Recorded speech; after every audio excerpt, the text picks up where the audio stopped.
કેશોદમાં ગાય ગામડું ખેતી યાત્રાનું ભવ્ય સ્વાગત. ઝેરમુક્ત ભારત માટે ગોંડલથી ગીર સોમનાથ સુધી ગાય આધારિત કુદરતી ખેતીનો સંદેશ આપતી યાત્રા આજરોજ કેશોદ ખાતે આવી પહોંચતા ભવ્યથી ભવ્ય સ્વાગત કરાયું. કેશોદ શહેરમાં ઝેરમુક્ત ભારત પ્રાકૃતિક કૃષિ અભિયાન અંતર્ગત આયોજિત ગાય ગામડું ખેતી યાત્રાનું ઉત્સાહભેર કેશોદના 4 ચોકથી લઈ વેરાવળ રોડ સુધી શણગારાયેલા ગાડા સહિત સ્વાગત કરવામાં આવ્યું છે.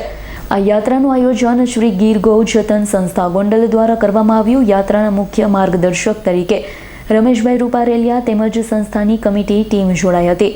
આ ગાય ગામડું ખેતી યાત્રા ગોંડલથી તારીખ 25 ડિસેમ્બરના રોજ શરૂ થઈ હતી. 8 જાન્યુઆરીએ ગીર સોમનાથ પહોંચી પૂર્ણ થવાની છે. યાત્રાનો મુખ્ય હેતુ ખેડૂતોને ગાય આધારિત કુદરતી ખેતી તરફ પ્રોત્સાહિત કરવાનો તેમજ ખેતીમાંથી રાસાયણિક દવાનો ઉપયોગ ઘટાડી ખેતીને ઝેરમુક્ત બનાવવાનો છે. યાત્રા દરમિયાન ખેડૂતોને ગાય રાખવાથી થતા અન્ય એક લાભોની વિગતવાર સમજ મહાનુભાવો દ્વારા આપવામાં આવી. ગાયના ગોબર મૂત્ર દ્વારા તૈયાર થતી પ્રાકૃતિક ખાતર અને દવાઓથી ખેતીમાં ઉત્પાદન ખર્ચ ઘટે છે, જમીનની ફળદ્રુપતા વધે છે, સ્વસ્થ ઝેર મુક્ત પાકનું ઉત્પાદન શક્ય બને છે. તે મુદ્દે આવનારા મહાનુભાવો દ્વારા પોતાના જ ઘરની બનાવટ અને પોતે જ વાપરો તે અંગે માહિતી આપવામાં આવી છે. આજના સમયમાં ખેતીમાં દવા રાસાયણિક ખાતરનો અતિશય ઉપયોગ થતો હોવાના કારણે માનવ સ્વાસ્થ્ય અને પર્યાવરણનું નુકસાન થઈ રહ્યું છે. આવા સંજોગોમાં ગાય આધારિત કુદરતી ખેતી અપનાવવાથી ખેડૂતોને લાંબા ગાળે વધુ વળતર મળે, સમાજને સ્વસ્થ ખોરાક પ્રાપ્ત થાય. આ બાબતે યાત્રા દરમિયાન વિશેષ સુરતના ખ્યાતનામ ઉદ્યોગપતિ સવજીભાઈ ધોળકિયા કાર્યક્રમમાં ઉપસ્થિત રહી તેમના દ્વારા પણ આ બાબતે માર્ગદર્શન પૂરું પાડવામાં આવ્યું છે.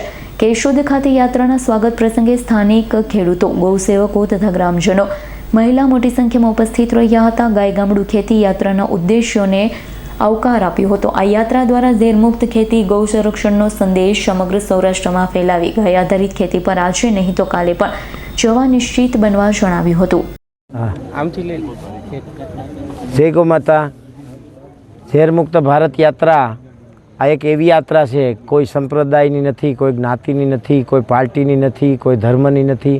આ યાત્રા માત્ર આવનારા ભારતના ભવિષ્ય બાળકો જેને ઝેરમુક્ત ખાવાનું મળે એના માટે ગોંડલ મુકામેથી તારીખ 25ના રોજ આદરણીય મહામહિમ શ્રદ્ધેય શ્રી આપણા રાજ્યપાલ આચાર્ય દેવવ્રતજીના કરકમલોથી ચાલુ થઈ અને સોમનાથ દાદાના સાનિધ્યમાં આ યાત્રાનું સમાપન થશે. આ યાત્રા કુલ 70 જેટલા ગામોમાં ફરશે. આ યાત્રા 3 જિલ્લા, 7 તાલુકા અને 70 ગામમાં ફરી અને વિશ્વને એક સંદેશ આપશે કે તમે જાજુ નહીં પણ તમારા ઘરમાં ખાવાનું થાય એટલું ઝેરમુક્ત કરો અને આડોશ પાડોશના અને સગા સંબંધીને આપો. એનાથી ધીમે ધીમે ધીમે રાષ્ટ્રના આખા રાષ્ટ્રના નાગરિકોને ઝેરમુક્ત ખાવાનું મળે એનો એવો નાનકડો પ્રયાસ છે.